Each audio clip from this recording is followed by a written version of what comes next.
Parking the car. Oh, on a parking space.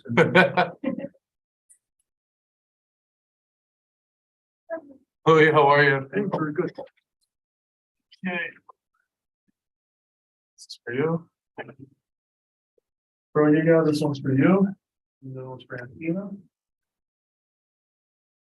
Let me try and fix these. He's not streaming live on YouTube. Good evening. Hey, good evening. Assuming everybody has their favorite spot. Kind of, but you can sit wherever any of you see, wherever you feel comfortable. You know what, maybe you're right. Come on. Yeah. Sure, perfect.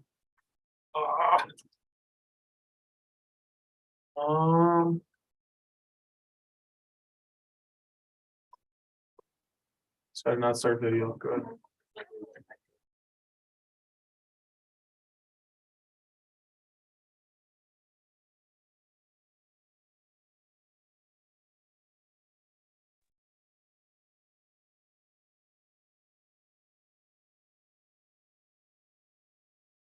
Did you hear me? Me, please.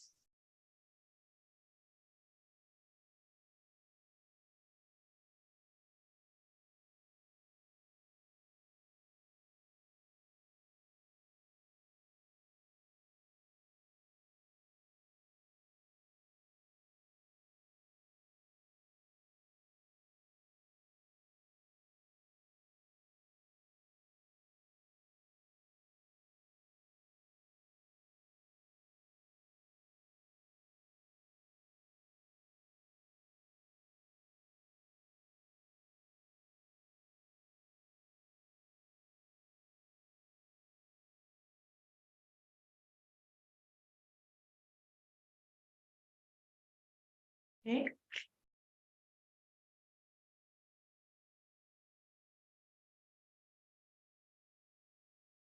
Who's that?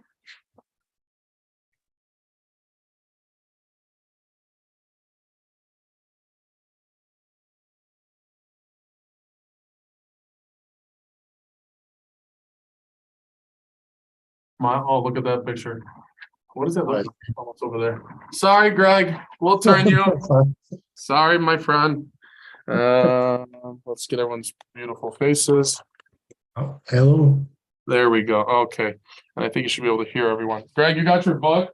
I do, Father. Yes, thank you. Okay, great. That sounds a little light. I think this should be loud. Okay. All right, Matt, welcome. Here's your book. Thank you. Yeah. Louis, do you want to pass that book down? Okay. All right, so we're going to begin with prayer. And then we will begin our fun reading of this nice book. I'll give you a little prelude, and then we'll go to there.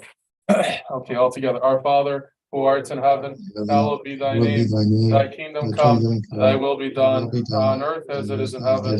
Give us this day our daily bread, and forgive us our trespasses, as we forgive those who trespass against us. And lead us not into temptation, but deliver us from evil. Vasila furania paraklita topnamus alipias, o pandafu paron kita pandapliron, o thisavrosan agathon que jois horigos, el thakis kinosonimin, que catharis sonimas of opasis kilidos, que soson agatha, tas psychas imon. Amen. Okay, please be seated. Thank you everyone for joining.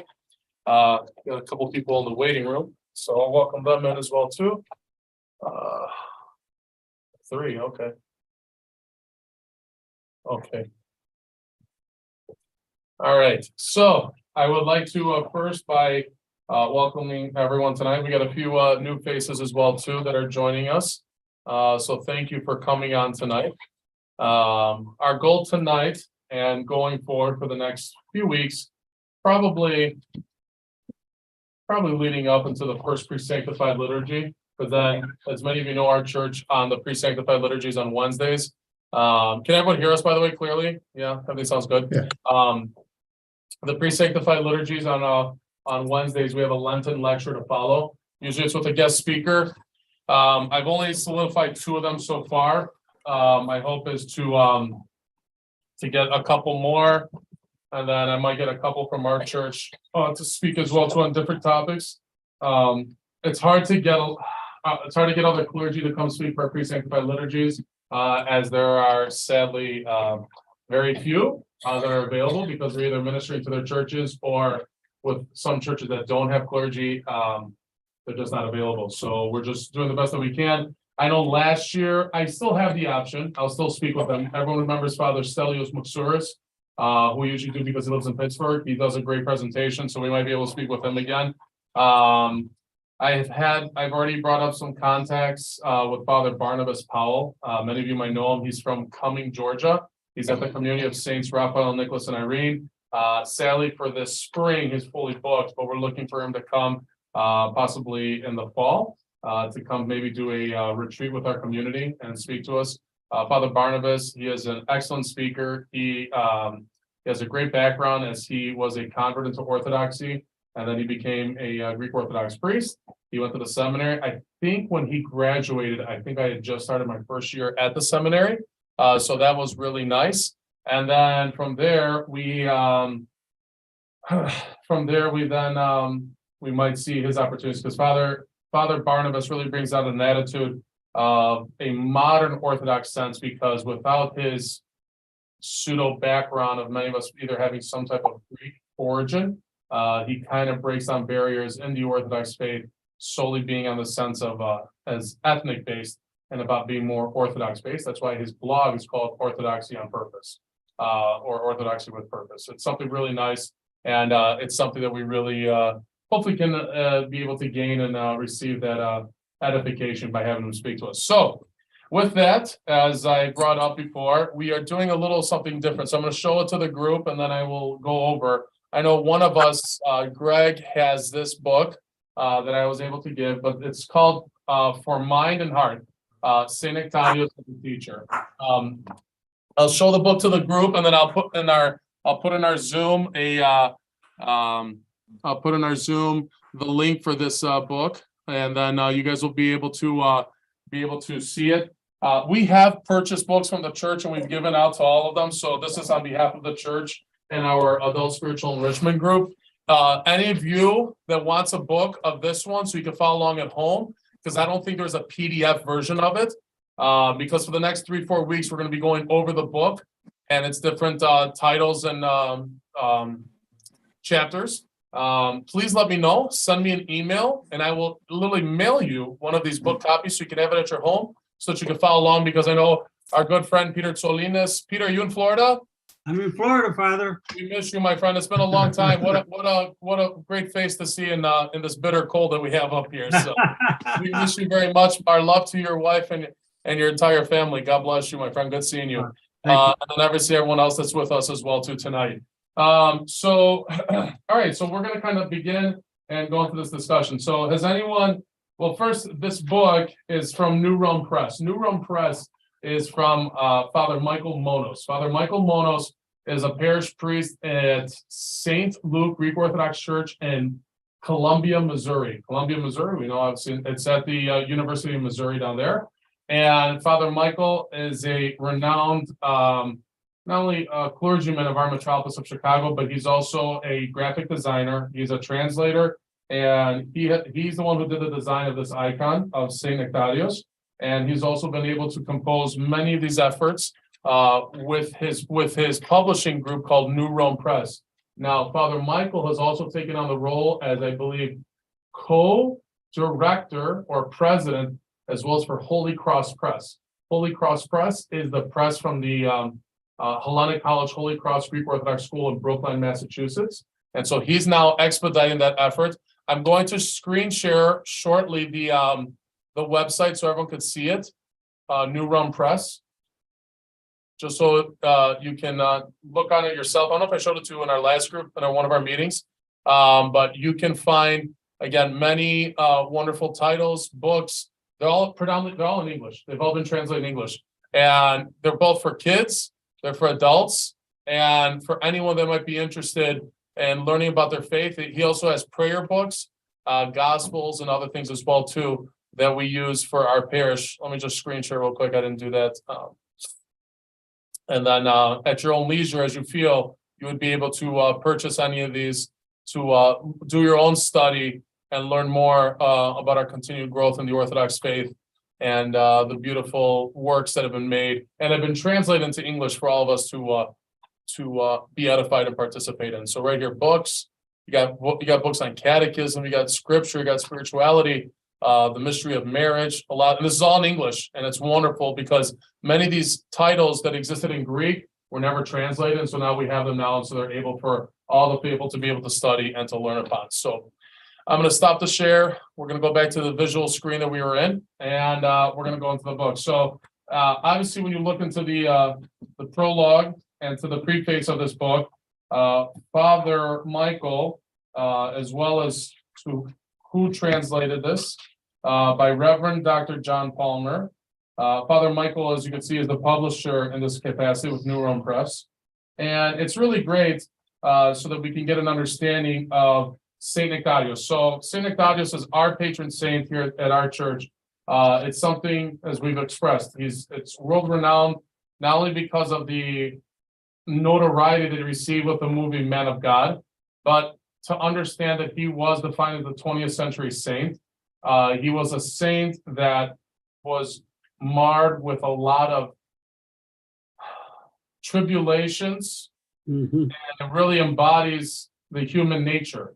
Because when you think about when he died, and then how long it took for him to be finally canonized and accepted as this great luminary, this humble servant of God, who in every way was always put down and continued to stay humble, continue to stay faithful, and to break down any thoughts of prejudice and jurisdictions, we should be following his footsteps so that we can grow closer with God. And then what we're even more blessed with Saint Nectarios is that we also have his writings.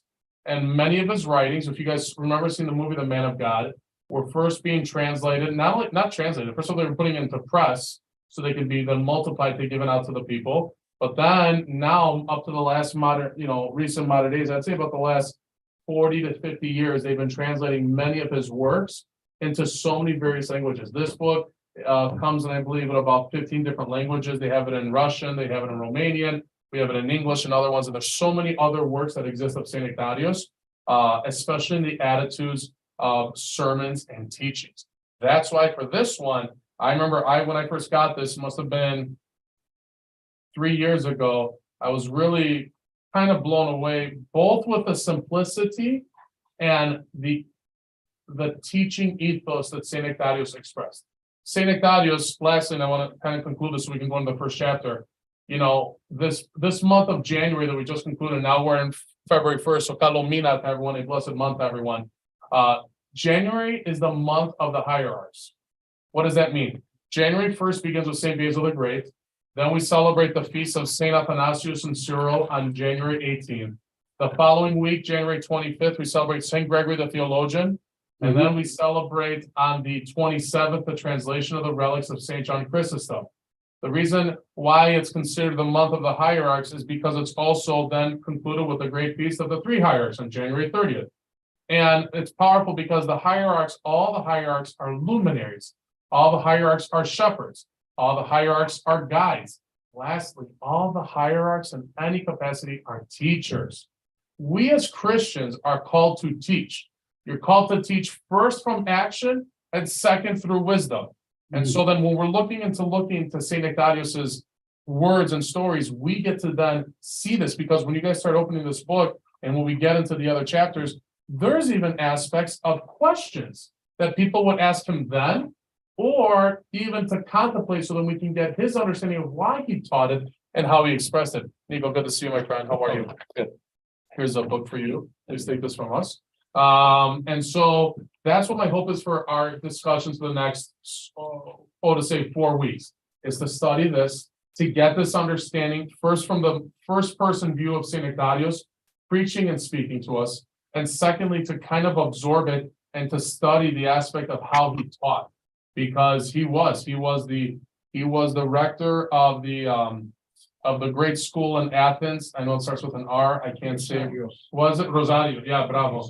And that was powerful, because that's where modern day hierarchs and clergy were getting their education from.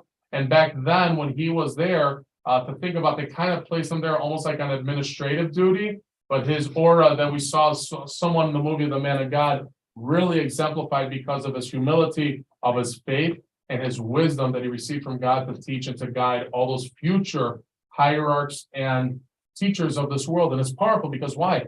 There are many modern day scholars who might have been a student of his. We're talking about from the 80s and 90s, who were there firsthand to say they might have had St. Ignatius in some way, and to they give us firsthand examples of what he taught, how he taught. But he always taught with the aspects of love, with understanding, and with compassion.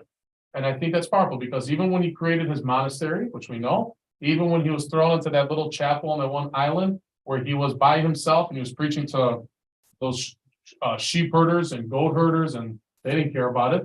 He did it with care and he did it with love. And that's what really embodies it. So when we think about this, we can apply the words of St. Ignatius to ourselves. So then as we continue to study the scriptures, as we continue to look into our faith and broaden it, we can gain a lot more by studying this beautiful book that is so neatly written for us and for us to really associate in our day-to-day lives. So the first chapter, page 1, okay, what a coincidence. It starts with on the Feast of the Three Hierarchs. So as I said, the Feast of the Three Hierarchs on page 1, okay, is it's a very important feast. In the Greek essence, the Greek Orthodox Church, they call it Imeraton Grammaton, the day of not only the words, but the day of the studies, right? The grammata, of the letters, to learn, because they are not only just hierarchs, but they were teachers. They were luminaries of the ecumeny of the world. And they took on their roles of apostolic successors to then teach throughout the world all these different facets. That's why when you got Basil, Gregory, and John Chrysostom, each one has their uniqueness, yet they're equally in the same level, in their own manner. I think that essence is profound because it also embodies God, right? We understand that we know God the Father, God the Son, and God the Holy Spirit. They have their uniqueness as individualized, yet they're the same, okay? And that's profound because then that actually shows us our Trinitarian faith. But the same thing with the three holy hierarchs. Yes, I know they differentiate them from Cyril and Athanasius. They differentiate them from John the Merciful of Alexandria. They separate them from Ignatius of Antioch. They separate them from Jacobus of Jerusalem and everyone else. But yet, in every capacity, they were the luminaries. They were teachers. They were guides. And they gave us not only liturgies of Chrysostom and Basil. Gregory actually had his own liturgy. Don't ever forget. Each one had many aspects of having their own liturgies. Yet they had a lot of synonymous participations, prayers, petitions, the epiclesis, right? The consecration of the gifts and everything else. They had all those things. But there was variations. That's why Basil's, we see the prayers are being elongated. Prayers from Basil were explicitly pointed out for the poor, for the needy, for the orphan, for the widowed, for the sick, as we know that embodied Basil. And then Chrysostom as well, too, and to his uniqueness and to also to the aspect of his wisdom, in which his oratories and his commentaries are guides for us today. And then Gregory gets that great title. So even though Basil's the great and Chrysostom is the golden mouth, right? That's what Chrysostomo means. Gregory's the theologian. There's only 3 theologians that are titled it. It's John, the beloved, the apostle, Gregory, and then Simeon, the new theologian. Those are the only 3 in the church catalog of the saints who are titled theologos. In other words, those speaking the word of God, to express the word of God to us so we can understand it. And that's Gregory. And Gregory and his orations. And for us to think about, they're talking about these saints existed from 300, 400, and 500 AD. And us 1500 years later have them. We have these orations. We have them translated in English. And we even haven't scratched the surface. Should try to take on this attitude for our own personal selves to try to study them because they are so beautiful and they're so many instances are very simplistic. The best one I always highlight, especially for us when we do Bible study, very simple is if you ever want to study something deeply, go into Chrysostom, who literally goes through the entire Gospel of Matthew, literally chapter after chapter, commentary from Chrysostom. My God, who, if you ever look at the icon of Chrysostom writing his commentaries on Scripture, St. Paul is in his ear, speaking to him so that he can write commentaries about the Acts and the letters that Paul wrote. So it shows the succession and it shows the meaning and purpose to us about how important it is to learn, to study, and educate ourselves, and to teach not only the scriptures as our foundation, but all of the tradition, the paradoxes that these church fathers, and yes, mothers as well too, that have left us now 2,000 years later. So we're going to begin with this reading, and then it will be pointed out that we are going to read some of the footnotes that are on the bottom as well too, to give context to what we are studying, and then we'll go from there. So would anyone like to begin reading? Is anyone in the mood to read, first of all? Will you want to start? Oh, okay. You got it. A joyful and radiant day. This is on the feast of the three hierarchs again. Joyful and radiant day dawns on us today, and we all aglow gladly put forth that joy which is within us. Saint Nectarius was ordained to the episcopate on the 15th of January, 1889. I'll read the Go ahead. the notes. Read the next page. Go to Oh, I see. Yeah, That's a footnote. yeah, it's a Okay. footnote. Okay, our church celebrates the appearance of three stars in its noetic heaven, whose presence brilliantly lights the whole sky. Mm. It celebrates the memory of these three most glorious hierarchs, the memory of Basil the Great, Gregory the Theologian, and John Chrysostom, who lit up the whole world with the light of divine dogmas. Mm. The memory of three brave warriors of Christ, who struggled valiantly for the Orthodox faith, receiving from him the imperishable crown of victory. As a loving mother, the faith rejoices in the glory of its three most excellent children, whom it nourished with pure milk of right belief and brought to rivers of wisdom and knowledge. Pause. Okay. So as we brought this up, this writing that we are receiving as well too was the sermon that Saint Nectarius offered. So in the footnotes, just as Louis was telling us, as we know, Saint Nectarius was ordained to the episcopate on the 15th of January, 1889. So now that's kind of surreal. I kind of take this as a little omen for myself. I was assigned to his church in Palatine on January 15th of 2019. So about 130 something years later, he allows me to serve in his community, unworthy that I am. On the same day that he was ordained to the episcopate. The aged patriarch of Alexandria, recognizing his many gifts, quickly put the saint to work representing him on various official occasions, okay? In this sermon that we are reading, delivered on the 30th of January of the same year on the Feast of the Three Hierarchs at the Archilopoulio Girls' School in Cairo, the saint offers a general discussion of proper formation in light of man's spiritual anthropology. Now that's a big word, spiritual anthropology. He then goes on to address the importance of properly educating and forming young women. Wow, not to men, but to young women, since these will be the mothers of the next generation, thereby contributing to its success or failure. He ties this topic to the theme of the festival through a discussion of the mothers of the three hierarchs. I love this part because it's really unique when you hear about the mothers of these three hierarchs, whom he characterizes both well-formed themselves and is offering proper formation to their children. This is translated off the text, which is brought in Greek, that was offered about the ekphonisis, that was offered on the Feast of the Three Hierarchs, and that was translated in Athens in 1997. And in the preparation of this brief introductory note for each translated work, this is what the author says. I have been greatly aided by an excellent unpublished master's thesis from Aristotle University by a woman named Irini Zigoraki, who talks about the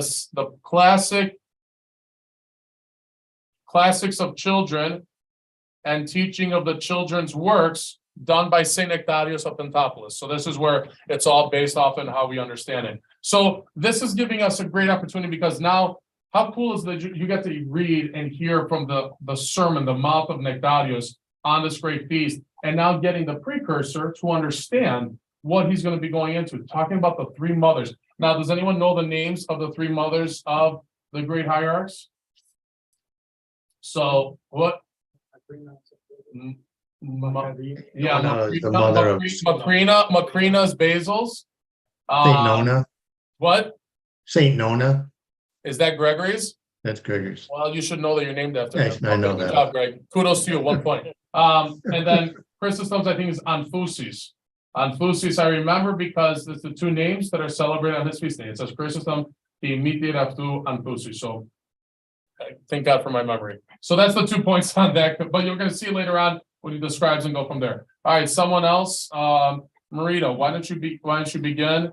And together with the mother church, And together with the Mother Church, the whole body of Orthodox faithful exalts and rejoices, because the memory of this holy triumvirate is much beloved and admired by it. And this is rightly so, because the hierarchs not only kept safe that deposit entrusted to them, delivering it wholly to posterity, but they also bequeathed a rich treasure from out of their own trove, that their successors might be further enriched. The body of the Orthodox faithful rejoices because it has acquired a pattern for Christian perfection within humanity's chorus. It exalts because these hierarchs adorn the crown of the church, triumphant like sparkling diamonds, while they fight on behalf of the church militant as eternal champions of Orthodox. okay, pause right there. So hearing these words from Saint Ectadios, speaking very beautifully orchestrated about the ornateness of the church. It's something very powerful, because when we think how simple we think of the roots of the church, from Christ to the apostles to the first martyrs, and then from there the continuous apostolic succession, we see at this point like the fullness finally coming, in which it almost feels that the world, the ecumeni, when it first saw the light of Christ, only received that glimpse, but then to receive the church fathers to guide and pick up where they, Christ, the apostles, the first martyrs left off, really shone forth the great light so that everyone can receive this wisdom. You know, I try to tell this to everyone, leading up to around until Constantine, until obviously Byzantium is established, the church was not as established as we might think it was. When we think it's established, yes, they built off their Judaic roots, they understood the liturgical processes, how to pray at what times and everything, but don't forget, the persecution of the Christians for nearly 200 years was very strong. So they had to hide, they had to be in a diminished format, and they still had to be a part of the day-to-day life wherever they were living. Rome, modern day Asia Minor, Jerusalem, or even in Northern Africa, Alexandria. So by the time that these church fathers, that's why when Constantine and the church fathers, the First Ecumenical Council were called, that's not just a simple thing. This is not just like, we look now, what just happened this past weekend, the Assembly of the Orthodox Bishops joined together in California.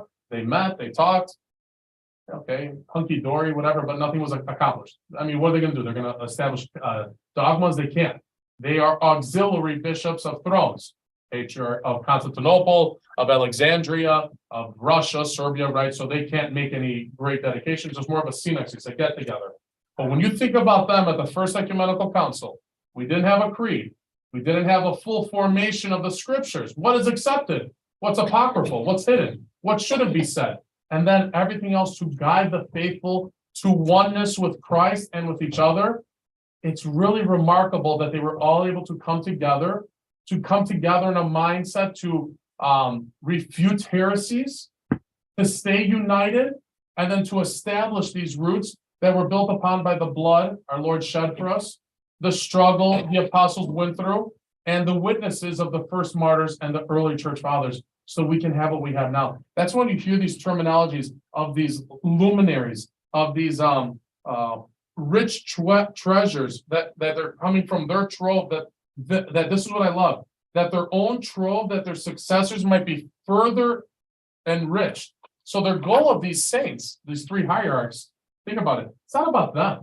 It's that the future generations who follow will receive the beauty that they received by knowing Christ and be able to then express it to years to come down. That's powerful, because isn't that what all of us as adults, let alone parents, want to do for our children? We try to teach them, we try to give them the tools, the wisdom, and the correctness on how to do better as they get older. But then we also hope that as they grow, they will learn more, and then they will apply that to your grandchildren, to your great-grandchildren, and to the generations to come. But you see, this is now even in a higher scope, because we're talking at a high level, talking about our faith. We're talking about our Christianity and naturally our participation. These words that he brings up, these are very powerful, adorning, and meaningful words that we hear from, like God is just describing these luminaries. We haven't even gotten to the depth of it. So, Nico, why don't you go into the next part? Every Orthodox heart. Every Orthodox heart loves, admires, and is grateful to these three holy men because, for various reasons, like mechanical springs, they move the hearts of Orthodox Christians to experience every feeling. Continue. But what pen is able to record their deeds? Truly, we lack the time to recount their deeds. Wherefore, omitting much, I will mention but one thing concerning each to show the importance of the men and the cause of our infinite love, admiration, and gratitude toward them. Who in the church's history is greater than Basil the Great in terms of his pastoral service and birth to the church? Who has received the appellation the Great, bearing it as a descriptive title which he has been inseparably united? Who has been shown a more capable theologian than Saint Gregory the theologian? Alone after the high-flying ego of John the Evangelist has acquired for himself the lofty and divine title of theologian. Whose speech is sweeter than John's, whose mouth flowed with gold, from whose tongue flows speech sweeter than honey. Who else has received the celebrated title Thesaurian from the church, for the title Golden Knight? Truly, this holy triumvirate contains within itself every virtue and every human perfection will be worthily honored and will ever reign in the hearts of Orthodox Christians. Excellent. Okay, so we got it. We understand it. It's good for us to think about their titles, as I just said before, the Great, the Theologian, and Chrysostom. Greg, I know you have the book, and I know it'll help the ones that are online as well too. Could you begin reading the next part, the shrines of the Muses? The shrines of the Muses, the sacred temples of knowledge and education, those ungrudging fonts of wisdom which irrigate the parched ground of our intellect and cause it to bear fruit, celebrate together with the church, because these three saints are considered the patrons of light bestowing learning and guardians of literature. Why, I wonder, of the many distinguished men connected with education found in the state and in the church, were these three men chosen as patrons and guardians of education. What is the aim of the present feast? Behold, this is the theme of our sermon. Highest and wise Father revered these three holy men first, because in them the state and the church are brought together. These saints were members of our ethnic polity and friends of Greece. There were many distinguished men in the church who were not friends of Greece, and every virtue was brought together in them. Second, they discerned from out of the depths of history that the future grandeur of the Greek people depended upon the state being tied to the church, for church and state are mutual support and ought to walk together. Third, they desire the transmission of these lofty truths to posterity by means of the appointed service, so that their true mindset might be proclaimed across the ages, and the passage of time and coming changes would not alter the fact that these unchanging, indescribable programs, which every Greek ought to hold unswervingly. Recognizing and showing reverence for these truths, we celebrate this festival, thereby showing indeed what we embrace by word. Excellent. Thank you, Greg. Now, as you can see when Ignatius is trying to highlight as well too in the 3 points that he indicated, when we said it's the feast of the grammaton, it is the feast of the letters, but it's always defined as the feast of the Greek letters. And naturally, you recognize them as the educated, the equal many. But the nation of Greece holds this into a great feast. Growing up in Greece, on the feast of the three hierarchs, they would have a big day of programs celebrating this and honoring these great luminaries. There were themata, poems wrote about them. There were stories and things that were read about them, so that people can understand this important education about the connection of these three great hierarchs, not only in the aspect of the church, but of the nation and wisdom of Greece. Now, it's not to say that this doesn't include other nations, because in every instance, other churches also celebrate this great feast, but especially us, the Greeks, and anyone under the Hellenistic background patriarchates. That's first Patriarchate of Constantinople, Jerusalem, Alexandria. Antioch would be the last one, but that's obviously more now Arabic. They revere, no, I know, but of Hellenistic descent, because Right. Russia and Serbia, they've got their, obviously some more their Slavic. But those are the ones that revere the hierarchs in this manner. And don't forget, the feast of the three hierarchs, how did it come about? Does anyone know the story? Well, the competition was in around 1100 AD, at that time where before the Great Schism, and the schism was already happening, and with Constantinople and the West and the East kind of separating as it was happening, they, the people, the Christians, were taking likings to certain saints and individualizing them as their own. They would be people that were more Basilites. I like Basil. He's known as the greatest. This is who we're going to follow. This is who liturgy we're going to do. That meant even the bishops would follow only Basil. Then you had people who would state that they want Gregory, because Gregory was the theologian, and he is expressing, just like St. John, the theologian, the eagle to spread its wings and to spread the word of God. That was Gregory's great oratory and feeling, and then we were going to perform his liturgies. So in other words, it was disseminating them, and then naturally you get the other ones to say, but Chrysostom, the golden mouth, honey flowed from him, and that's how we recognize it. And plus with his liturgy, that's what we're going to follow. So it brought the vision. I think the biggest thing that what we're trying to see, that Ignatius is also implying, is in anything. That's why, did you notice when he brought the importance that he expressed of church and state should be together?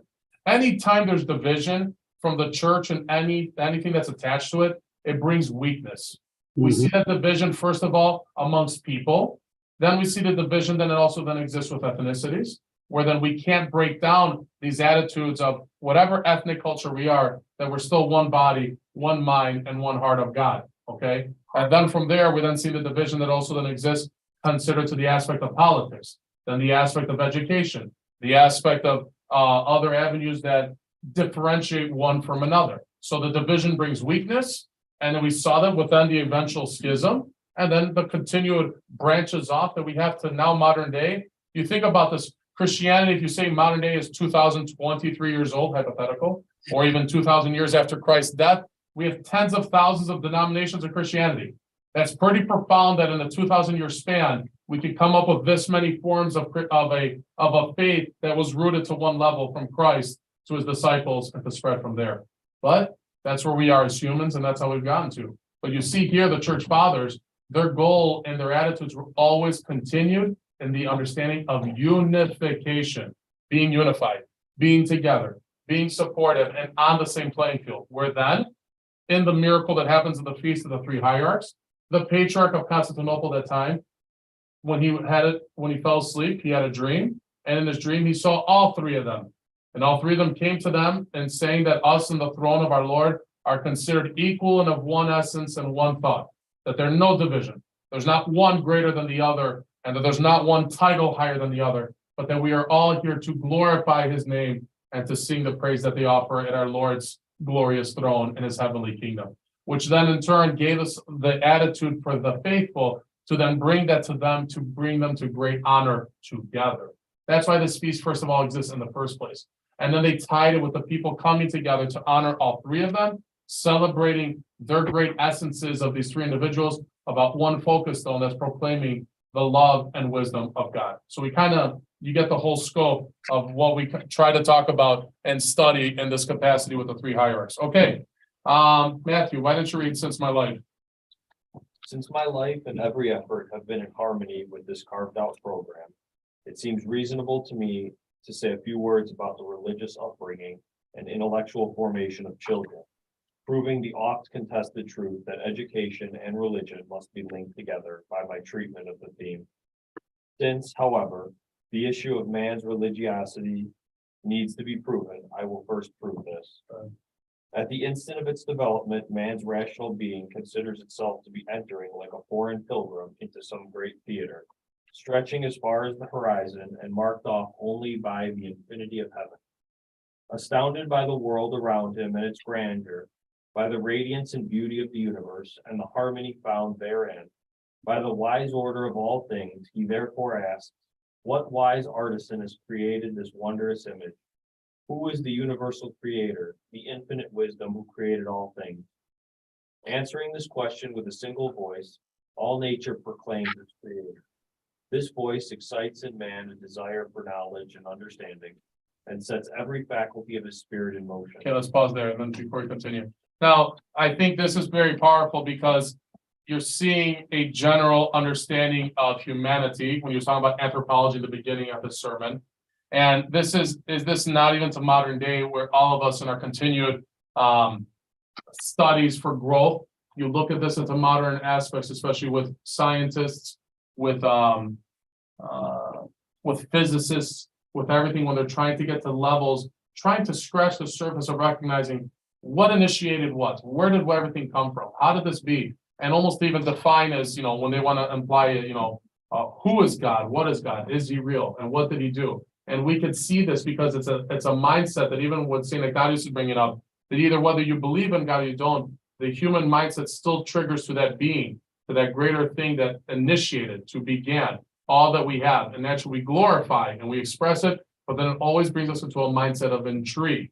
We are all called to wonder, right? I question, I think, what did God do? How did he do? And what capacity? You're given the scriptures, we understand from the Old Testament, but this is something that shows that the boundaries, and we're going to hear about, are limitless. They don't just stop into one capacities. It still allows us to continue to grow and to want to have a mindset of growth and study. So I think this is what he's also trying to imply for us as we're reading this sermon and studying into it. So very good.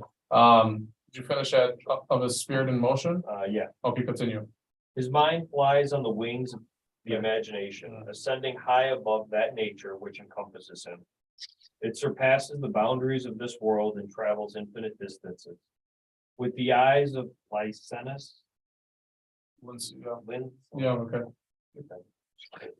he searches infinity in order that he might come to know the wise artisan, but he is nowhere to be found. Like some ethereal wayfarer, he tours the heavenly firmament, traversing its breadth, but no ray of light shines to illumine the searching of this unfortunate seeker. The Creator was nowhere to be seen.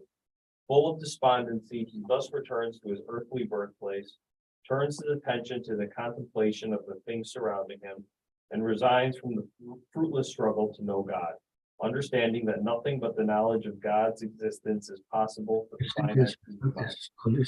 Can I pause there? What does this example sound like to you in history? Does it sound like a people? Does it sound like anything that you might trigger to like what they sound like? You gonna say something, Yaya? Tower of Babel. Yeah, right. Tower of Babel, they were looking into reaching to scratch the surface or to touch God, to be greater than God. I also think of this as well.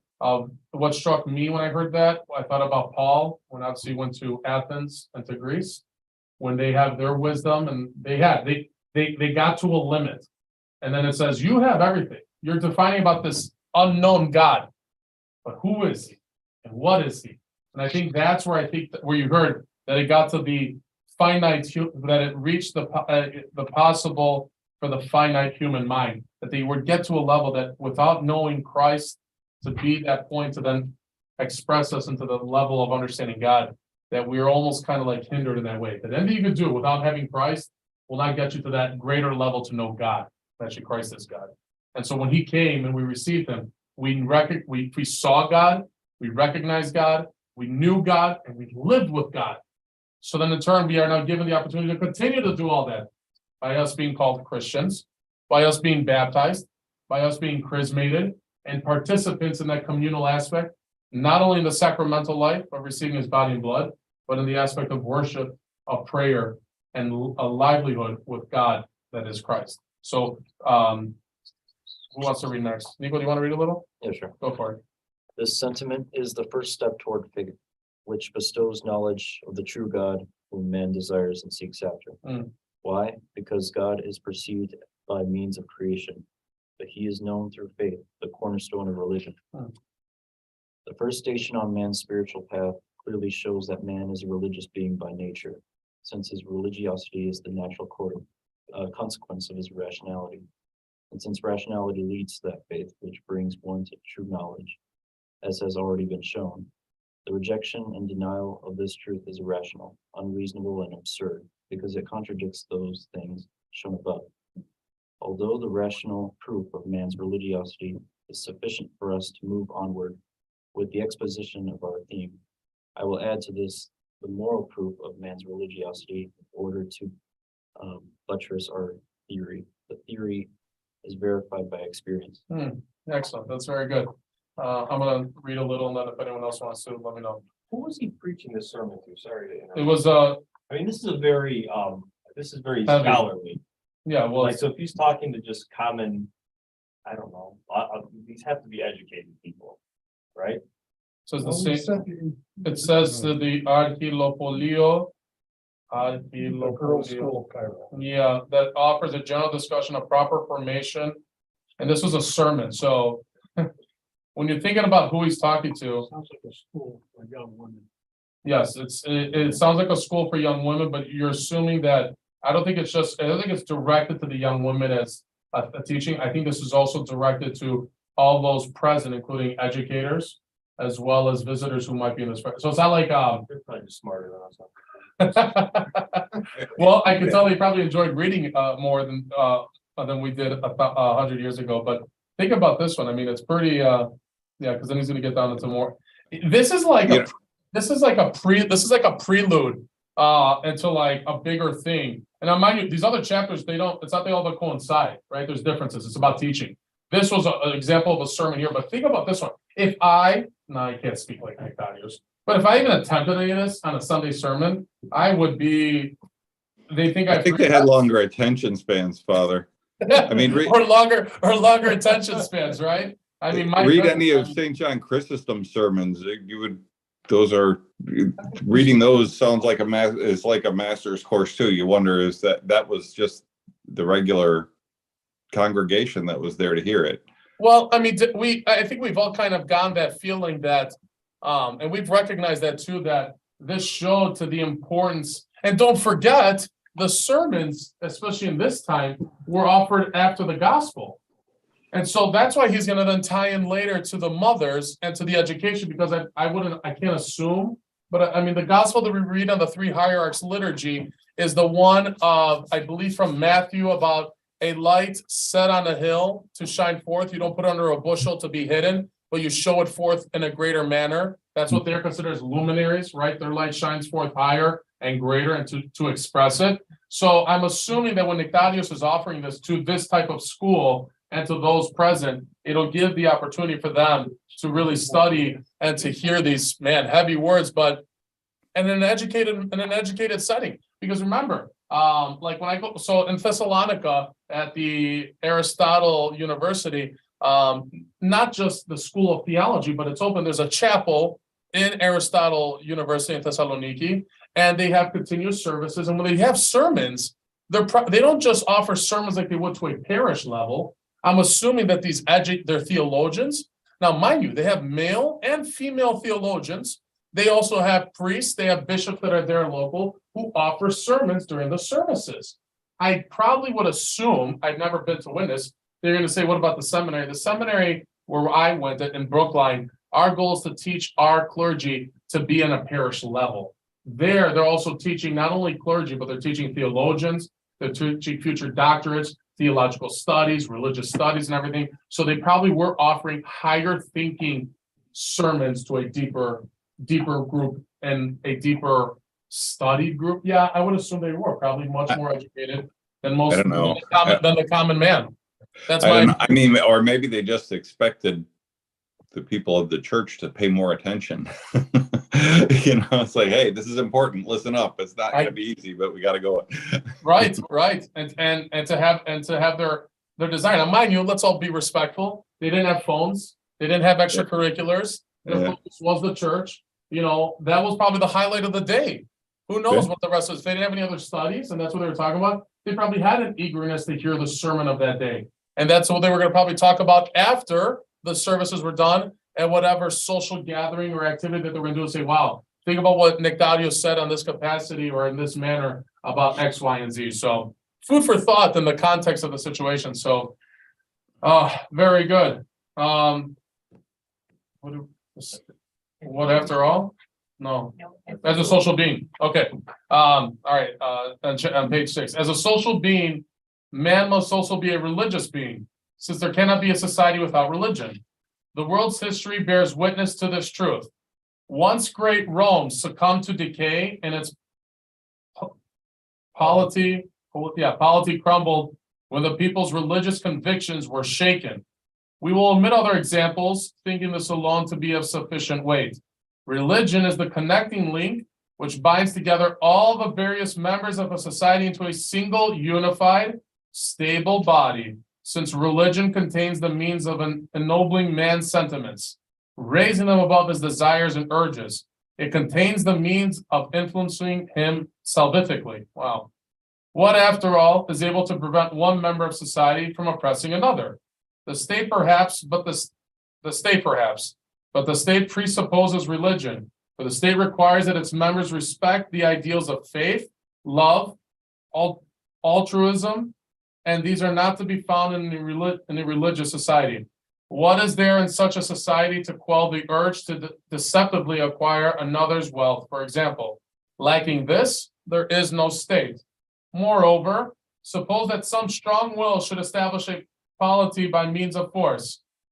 Is it polity or is it polity? It's gotta be polity. Such a polity would quickly fall into ruin because it lacks the most powerful means by which societies are set in good order.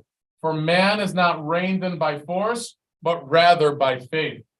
Even Draco's laws would be of no avail there. Now he uses Draco as a 7th century BC legislator who replaced existing systems of law in Athens with a written law code and dictated that it be enforced by a court. His laws were characterized by their harshness, hence the term draconian. That makes sense.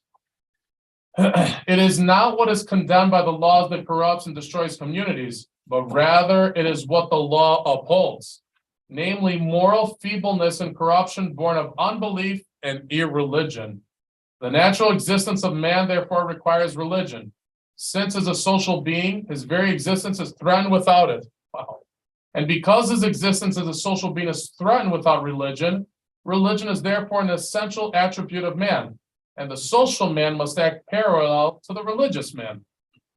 Only when these two coexist is man prosperous and able to develop in the way appointed to him.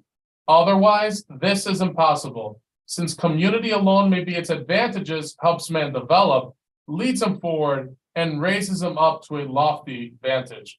So this is like I feel like I'm in an ethics class to talk about social thoughts and ideologies. But I thought that was really pretty powerful how he exclaimed what a society should be, and that how the social man must act parallel to the religious man. What do you guys take of that, of this paragraph, this pretty large statement there? It's interesting that he's specifically using the word religion, he's talking about religion, because the word of the day that it feels like our hierarchs choose to use is faith, right? We talk about our faith, not our religion. Mhm. It's almost like the social structure of this is important. He's kind of speaking to people like it's not that old, but even today, people who say they have faith, but they're not religious, or those generic kind of. Yeah, very good. But they're talking about the social structure of being bound by a common faith. It's holding it. They believe and they don't practice. I hear that happen too. Yeah. I've heard of groups of atheists that have gotten together as we get together now to affirm the fact that there's no God. And then when they get together, there's 1 or 2 people in the group that say, well, there's something out there. So, then these groups fall apart because even you can't agree that there's nothing out there. Well, excellent point. I've heard that too. And then it says, namely moral, it says, I thought this is what struck out too about the aspect of society. It said it is not what is condemned by the laws that corrupts and destroys communities, right? You can use this for modern day, by the way, but rather it is what the law upholds. Namely moral feebleness and corruption born of unbelief and irreligion. Now let's look at us here and can you compare that to the United States? Look what we've been dealing with the last 5 years. We're having titles of injustice, right? Injustice this, we're immoral, we saw what happened last week with the cop with the Memphis, right? We saw that. And so naturally Everyone's exclaiming about having a moral strength and dignity to offer peaceful protests. Protests appropriate, but what holds the human to that regard, especially in a world that shows no morality and we're very immoral, and we're showing our weakness as a society and seeing where, well, two years ago with George Floyd, we destroyed things. I still respectfully say, with no regard of anything that was going to happen, and it accomplished nothing. That's my opinion, to each their own, but I don't think it accomplished anything. Did it make police reform? No. Maybe it brought more attention to the necessity that there needs to be regulation, but to categorize an entire group, defined as the police officers, as they're all evil and stuff like that, I'm sorry, I find it to be irrational and inappropriate. But to destroy cities, to be ransacking places, and destroying your own communities and neighborhoods' properties to prove a point, then it goes back to what we're hearing here. So then I just see the sense of not only unbelief, but where is the essence of religion? I mean, are we quelling that? Are we putting that down? I think that's a thought that we can apply to modern sense of what's going on at that point. But other people's lives were put at risk at that point. We're talking, you mentioned property, but being in the healthcare field, the hospital that was in that area in Minnesota, they could not service their patients. People Closed off, right? Yeah, it was, the human factor was destroyed here too. People died. Not directly, but even indirectly, and the press covered none of this. And I know this because I'm in the healthcare field. Excellent points. We had to work through the hospitals there so that people can get their healthcare. So it kind of goes to the fabric of society. So what were we, I think so. I've said this for a long time. I felt that the pandemic, because this was, mind you, 20, right? And this was during the cups of the intensity of the pandemic. And I felt that the pandemic and everything that subsequently was happening afterwards, we had a Band-Aid as an American society. I truly believe it. Compared to the post-World War II, compared to the American dream, modern day American society had a Band-Aid. And the Band-Aid was covering real feelings, real thoughts, and real expressions about one felt about the other. So then once COVID hit, and then we were all with the struggle to be stuck inside, obviously to help to take care of each other in that manner. We then, when this moment comes that we saw with regarding with George Floyd, and then we see it to highlight, now we're pinning against each other. Because naturally, what I always see with societies, with peoples, right? You can look at this like, if there's not a unified enemy, who becomes the enemy? Well, then we start picking and choosing. And that's when I felt that happened, especially with George Floyd. There's been atrocity that happened with the police in the past, and there's a lot of wounds. I'm not trying to be in an attitude of I'm discriminatory or I'm refuting what has happened in the past. God, it's very evident. You think it in many manners, but to just generalize and just to say this stuff, then we're bringing not only a sense of lack of law and order, which he even applied here and said it is a necessity, but the best part of it the entire time is there was never an aspect of religion brought up into any of it, right? If anyone said that they were Christian, that's not Christian-like. If anyone said they were Muslim and they say they're about to be peace, there was no peace. If they were saying that they're Jewish and God tells them to love, I didn't see that represented either. So they were showing a reality that the religion that we live could only be on name, orientation, written down. I'm baptized, but I don't practice. I'm chrismated, I don't live it. I'm Jewish or I'm Muslim, something. I'll pray at night, but within everything else, I don't follow it in my day-to-day life. Sadly, I feel that a lot of this stuff was ripped out, and we saw a lot of raw wounds. We all have them. Don't get me wrong, but the sadness that we witnessed and the struggle, because we're still dealing with it today. Now I'm going to say, okay, thank God. The Memphis thing wasn't as bad, right? What was everyone thinking about? They're going to destroy it. And destroy what? Is really our focus? You made a great point. Our focus was properties? What about those who couldn't get to hospitals?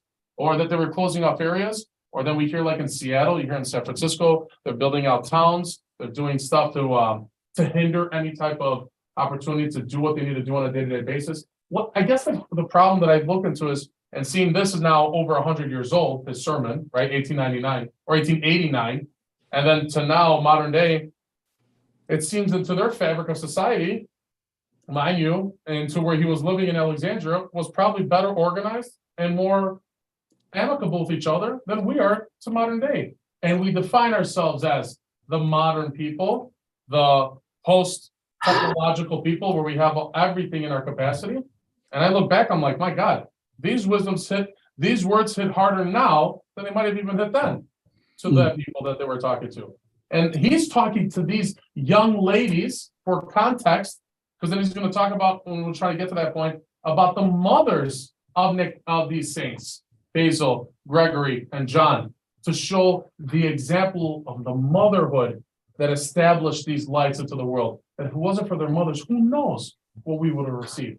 Who knows what level of wisdom and guidance we receive without these holy mothers to be guides, examples, and luminaries to their own children, so they could give us the edification that we receive. I think it's fullness. I find this very, very powerful and very connective into what we're talking about in our modern day studies. All right, let's it's about 2, 3 pages. 4. Maybe I think we're only gonna do one more page and we'll kind of wrap up from there, and then we'll stop. But we can say, Louis? Oh, I was gonna, well, no, go ahead. No, I was just gonna say we're gonna Well, continue. okay, I was gonna say, the Pew polls show that fewer people identify as Christian or religious Mhm. than they used to, and I think we've lost a connection there. Sometimes when I, hear these stories about, mass shootings or anything, the first question I ask is, did this person go to church? Mm. I never see like a priest get up and says, where did I go wrong? Some of these just don't have a connection to faith in any way. And Well, then now, and on top of it, good point. And now it's all these well, see, I think now, here's my last point on that one, especially about the attitude of the mass shooting. So the last 2 recent ones we saw were obviously the ones in California. They're both in California, Yeah. especially about they were both Asians, right? And we heard about them. One killed 7, the other one killed so many on the Lunar New Year. There's no orientation now. For the 2000s, we had a Muslim phobia, right? Because we saw 9/11 and this and that and stuff like that. Well, now everyone is everyone. People are we get young kids. You hear the 6-year-old bring a gun and shoot his teacher. I still can't wrap my head around it. How the child can even figure out to pull a trigger, and to the level. So then the next points of Lakeland. I remember Columbine because I was a kid and it was very evident then. And then to everything else that's gone on since. And I can guarantee there's been no change. They might say stuff. I don't care if they take away rifles and they do all this stuff. What are we doing to the human, to the humane of the person, the society? Because we're not expressing anything, we're not teaching anything, and your hope is, you try to diminish it, you try to title it, and then we always want the person to be alive, right? You want the shooter to be alive, to study, to examine. There's got to be a similar trigger to each one. Is that true? I don't know. You hear various points. Psychological thoughts, mindsets, gosh, and then there's nothing immune. You've heard of them shooting up into a church. We just heard now, and again, but that's different because in Israel, now in Jerusalem, they had that whatchamacallit? They called it a terrorist attack. It was a Palestinian who went in and shot in the synagogue. But that was retribution because then you got things that are going on in Palestine. We know that's a never ending. We get it. Then you get in Pakistan. You get a suicide bomber going into a mosque and kill 55 people on a holiday, and they're calling, another terrorist attack, internal terrorists, right? So it's like at this level, there's no common enemy. Anyone could be an enemy. Who's your enemy? But is that how I'm going to live? I get to determine who's my enemy, so I can make sure I know who to fight and who I'm against. What were you going to say, Ben? I'm sorry, Father. I was just kind of thinking this tying all back to what I thought really was the message of that passage, which said, without faith, without a religion, you have no higher law. You have nothing absolute. So there's no absolute right or wrong. Now it's all based on, so then governmental laws have no basis to be written from, right? We don't have any common understanding of why they should be right or wrong. We have a lot of agreements on what is right or wrong. The idea of right or wrong starts going by the wayside. Now it's just whatever I feel and what I want. Mm.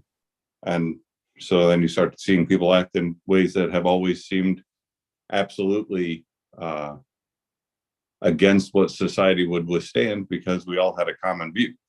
Right. That's a great point. I mean, and we could compare it to anything, but even biblically, I always think of this. I think of the mindset when there's lawlessness and lack of care and deinstitutionalized society. I just think of like, the Old Testament, especially when Moses was on the mount and was preparing to receive the law, the commandments. What were the people doing? Making a calf. Yeah, I mean, they It's built like, their own it's like profile, on 5 minutes. right? Because there was no order, there was no guidance, there was no higher authority, there was no Moses to yell at them, to tell them, that's how they're expecting. I mean, that's us, it's us as juveniles. Our attitude as society is a very immature juvenile attitude because you're expecting your parents to tell you that's wrong. But as an adult, when you're making these moments or doing them, no one's going to tell you you're wrong because you've made a decision. So if there's no higher authority and I don't believe or I don't follow or practice. Things that your parents teach you are with you forever. And the first thing that, when a crime is committed, especially a young group of children, my first question is, where was his mother and father? Now I can understand they blame it on the breakdown of the American family. But still, I mean, if you bring children into this world, you have an obligation to make sure that they are brought up properly. Where are these parents? So, and great points on that one. Yeah. The last thing I want to say on that topic too is, don't forget now without the institution of religion and a higher authority, who do people turn to? Have you noticed? I've seen this. It's Instagram. well, not yeah, true. Snapchat, right? Whatever that tells it. Modern day humanity looks up to its civil authorities. But when I say looks up to its civil authorities, we forget that we vote them in. They are people. But am I truly, see, this is where my struggle is. Am I truly to understand that they are going to dictate to me Right. what I need to, because then the irrational part is, then I'm not thinking my own personal sense. Because as a human, you're called to have a reason and rationale and common sense. But if I'm not offering that and to discuss it openly with whoever the civil authority, because we're called, God, every service, I pray for the civil authorities, the president, whatever you name it, armed forces, everyone. But if we're called that people put protests because of police and police endangerment, yeah, but then what about livelihoods? Or what about situations? Because what we like, when we see what's been happening in our world, is that everything is still categorically in its way. I mean, the best part is just, when I tell people about you want examples of these situations as a society, look at modern day Chicagoland. You have suburbia all around the outside, and with respect, it's literally night and day compared to modern and in proper metropolis Chicago. Then you're inside of Chicago and you can see certain quadrants that have a better offness. And then you see the other ones that are categorically in the level, whether it's African American or Latino, and you slowly see it's like 9 days. Like you've gone into a different world and you're only driving from mile to mile, from block to block. But are we seeing efforts to not change, but to grow, to break out of any barriers that holds us, or are we just kind of keeping it at bay so that everyone can kind of just continue as is? Because if you are, when I look back at the Martin Luther Kings, I look at Malcolm X's and all of these people who are speaking about injustice in any capacity, I'm not seeing the effort, I'm not talking to the African Americans, I'm talking even to us as Caucasians and anyone else in any capacity as an American. What difference are we making now modern day compared to then? I'm talking about 40s, 50s, 60s, post-World War II. And sadly, I don't know. I'm not talking about civil rights. I'm not talking about voting rights. I'm not talking about equality and stuff like that, but I'm just talking about perception-wise. Because you could say, one, the person has to be willing to want to participate, and two, that there's things that we offered, but I almost feel like things are at bay, and the problem is there's no higher authority. They can say, I go to church, I go worship, I go do stuff like that, and that's all of us as well too. But we all like how things are kind of defined as cushiness. I'm in here, you're over here. You're separate, I'm there. Who actually will go in to the midst of think about it, that's what Nicodemus and that's all the hierarchs did. They would go into respectfully pits of fire where they probably weren't welcome or they weren't attributed to, and they would still be able to preach and love. How many of us can say, you know what, I'm going to go into I'm going to go into an urban setting and try to preach and talk about Christ and live with them? I mean, even us here in the northwest suburbs, you can say we're about 45 minutes to an hour from downtown Chicago. When you know that real ministry can be done by offering food to the homeless. I mean, if you go up down Lakeshore Drive, and you see all these places, you see the shanty towns. We see them building under the viaducts, you see them with their tents and everything else. Who's helping them? Who's ministering to them? And we know we have them. But now we've turned to the attitude when Christ tells us, the poor you will always have with you. You will not always have me. So what do I do with the poor? Okay, they're there. I recognize them. It's a category. Like, it's like expected. I'm gonna live my life as long as they're kind of in that vicinity and I'm kind of doing my thing.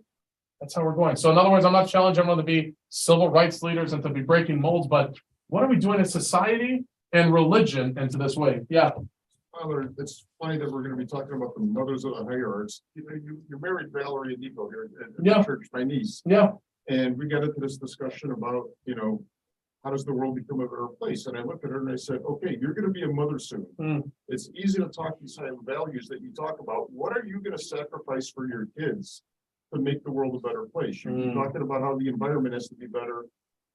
Electric cars, are you gonna drag your kid to one less soccer practice? Are you gonna cut out soccer so you're not making that trip to pollute the environment? Are you gonna donate a chunk of your money that you would have put into piano lessons to help the, Excellent. it's easy to say something should happen, but what are you gonna give up as a mother for your kids to make the world a better place? And then the blank stare starts.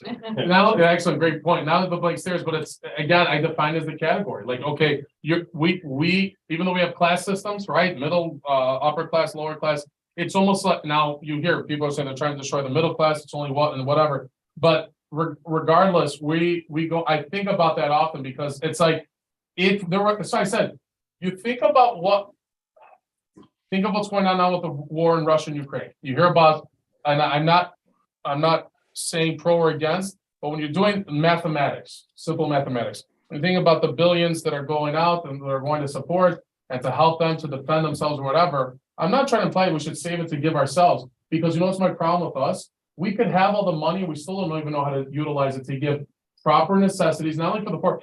That's what's the problem with modern day.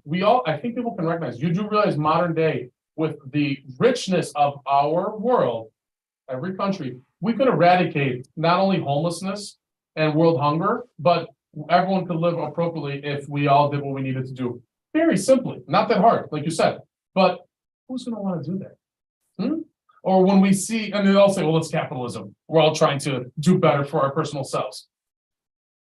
Yeah, but okay, are you gonna run into a political manner? Are you going to be a civil rights? Are you going to be a civil authority to take on these mantles and say, I want to make the world a better place and try it? Because realistically speaking, as Christians, we're failing because we're called to do that.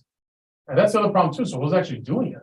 Now we'll do one thing. Even us as a church, I'm admonished because we do a lot as a church, as a community, but I define it as that's the natural ethos. And then I look back, I'm like, we could do more. You know what I mean? And that's the problem is. So no one should ever be satisfied. With whatever you do, it should never be, oh, this is enough. Or I'll just do this every year. I talk about stewardship, but stewardship means you're also serving your brother and sister. It's not about just me giving to the church. How much are you also helping others? And that's where the challenge, well, you just said it though. It starts with the parents and the family. Are they teaching the children? I brought this up a couple weeks ago. I said, do parents actually teach their children about what they give to the church? And I said, or not to say like, hey, we're going to give this amount of money to the church for our stewardship, but the hows and whys. Same thing when they have an interaction with helping the needy. Mom, why are we going to go help the needy? Why are we going to a soup kitchen? Why is dad going on a Saturday to go help at Habitat Humanity? What does that mean? Do we talk? Do we educate that? Or, as you brought up, which is very true, it's very common, is that we just stay in our bubble. We're going to go do our extracurriculars. Maybe if I could donate to something, I'll write a check. Or we see a little infomercial for,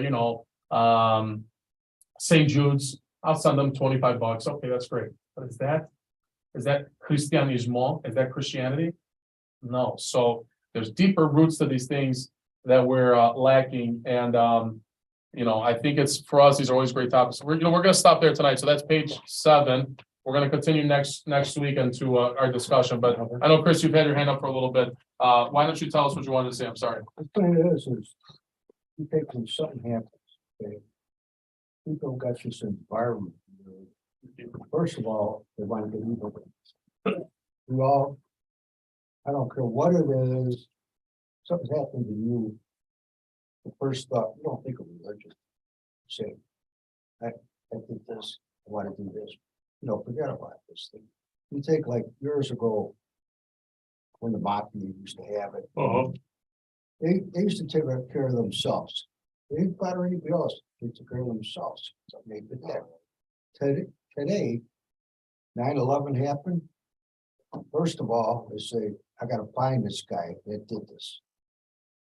And they didn't think, first of all, of free religion.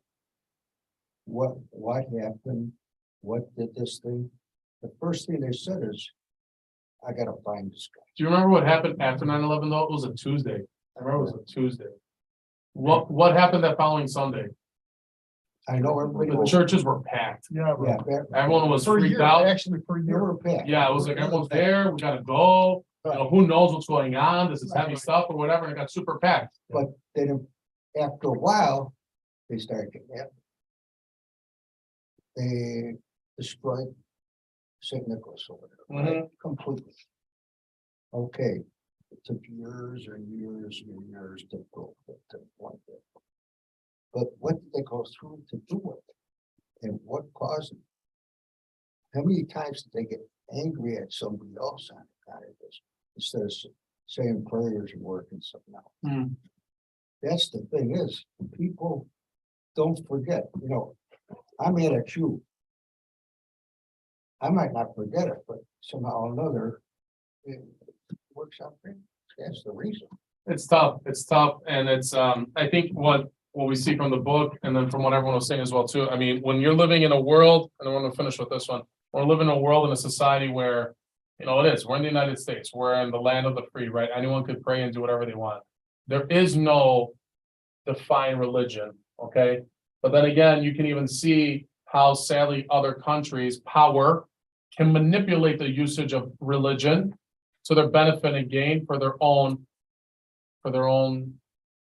personal reasons. I mean, sadly, we see that with the geopolitics with Russia and Ukraine. Okay, it exists, it's very evident. We see that in the Muslim countries. I mean, you hear it hand in hand, how one is one, and then they're gonna have infighting with each other, and who's gonna support the one?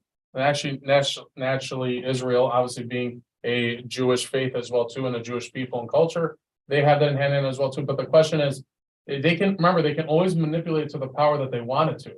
That's why you saw from the degradation of communism destroying religion to extreme conservatism, where then, you know, and that could even be us. Don't forget. I mean, there are many, both far right wing and far left, who would point out the aspects of Christ.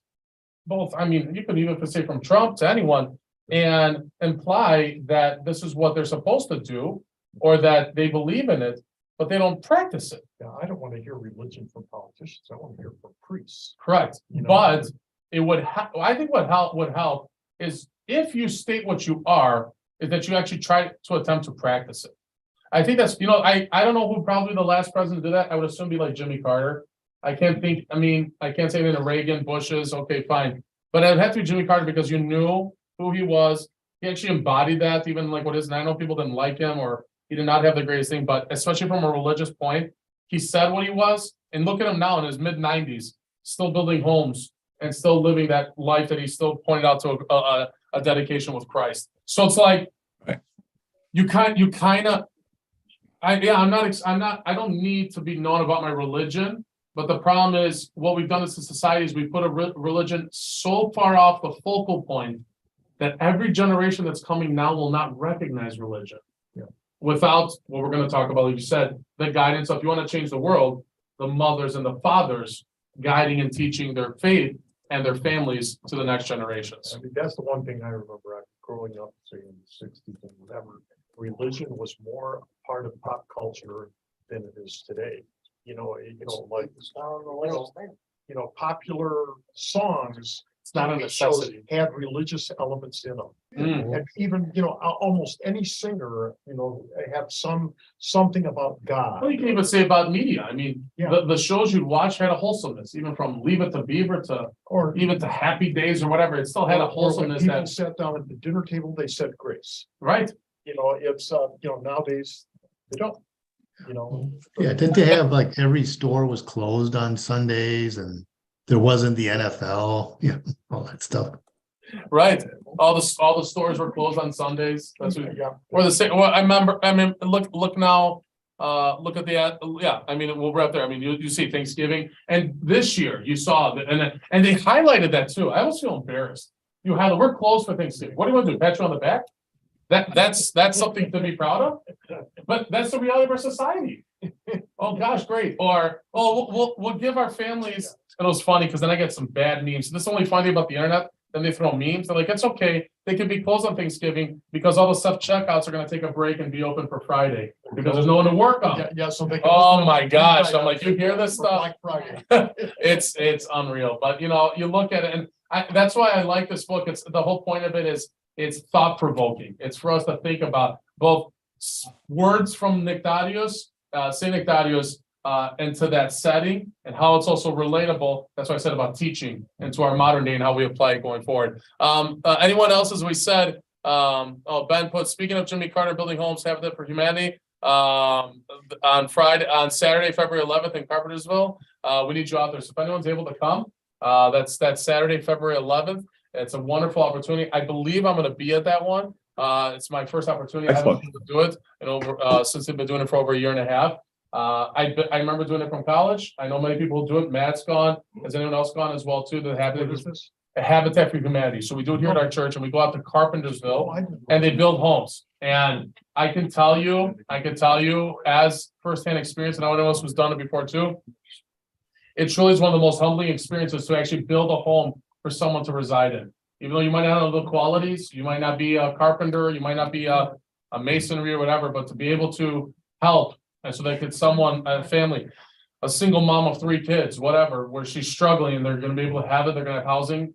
That's Christianity. That's what we're called to do. That's what we're called to help. It's, yes, I get it. We can give a check, we can help out, but actually physically to make sure that you gave your time and whatever talent or effort, it's that Greek term, amethito. It's countless, the effort and blessings that we receive. So Ben, thank you for that plug. I pray everyone has a beautiful night. If no one has the book, please email me. I will, and then I'll get you your address. I'll mail this to you. It's a gift from our church to you. And to everyone that received it tonight, thank you. Take it home. Read more of it if you like, but we're going to continue. I don't know if we're going to go chapter by chapter or to the length of the chapters, but I know we're going to be breaking them up so we can continue to study the other sermons and wordings that he has in here. God bless you guys. Kalinita. Thank you, everyone. Peter, great seeing you, my friend. Everyone, please bring some sun and heat up here. We can use it. God bless you guys. Bye.